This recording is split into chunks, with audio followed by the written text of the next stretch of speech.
काली ले शुरू हो गया है विधानसभा के बजट सत्र।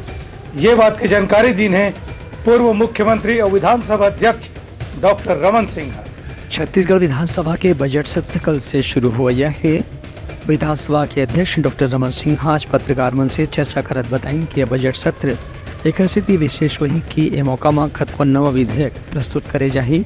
संगे संग 9 फरवरी के वित्त मंत्री ओपी चौधरी यह बजट प्रस्तुत कर ही 7 और 8 फरवरी के राज्यपाल के अभिभाषण पर धन्यवाद प्रस्ताव पर चर्चा हुई। वही सत्र के शुरुआत राज्यपाल के अभिभाषण से हुई। उनकर कहने से कि इदारी मोबाइल एप्लीकेशन और वेबसाइट के नवीनीकरण के जरिए विधानसभा की कार्रवाई कागज के बिना ही चलाए के प्रयास करे जाते हैं, जेखर से पूरा कामकाज डिजिटल हो जाए और सरलता से लोगन मन ला जानकारी मिल सके। माननीय विष्णुदेव साय जी के नेतृत्व में छत्तीसगढ़ बेहतर तरीके से आगे बढ़े, छत्तीसगढ़ को नया स्वरूप प्रदान करे।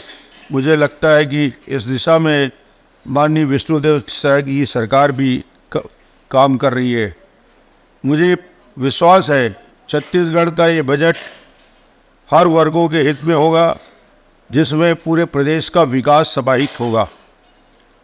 कुछ कदम उठाए जा रहे हैं जो पिछली सरकार में, पिछले विधानसभा अध्यक्ष जी के कार्यकाल में जिसको प्रारंभ किया गया था, छत्तीसगढ़ विधानसभा का डिजिटलीकरण का काम। देश अब विकसित राष्ट्र की ओर आगे बढ़ रहा है। हमारा प्रयास होगा कि छत्तीसगढ़ विधानसभा भी नई तकनीकों और नई परंपराओं के साथ जुड़कर एक विकसित विधानसभा के रूप में अपनी पहचान स्थापित करे।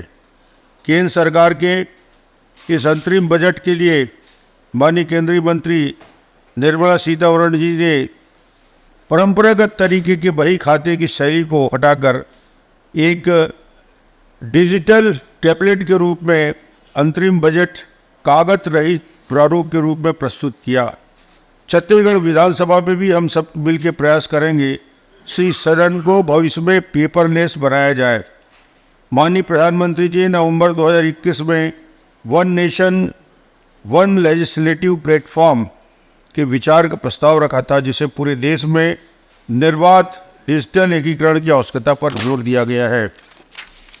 विधानसभा अध्यक्ष के कहना से कि छत्तीसगढ़ विधानसभा के 25 साल पूरा होने वाला है, एक से यहाँ नवा तकनीक के भी प्रयोग करे जाते। Bureau report Uttarakhand news.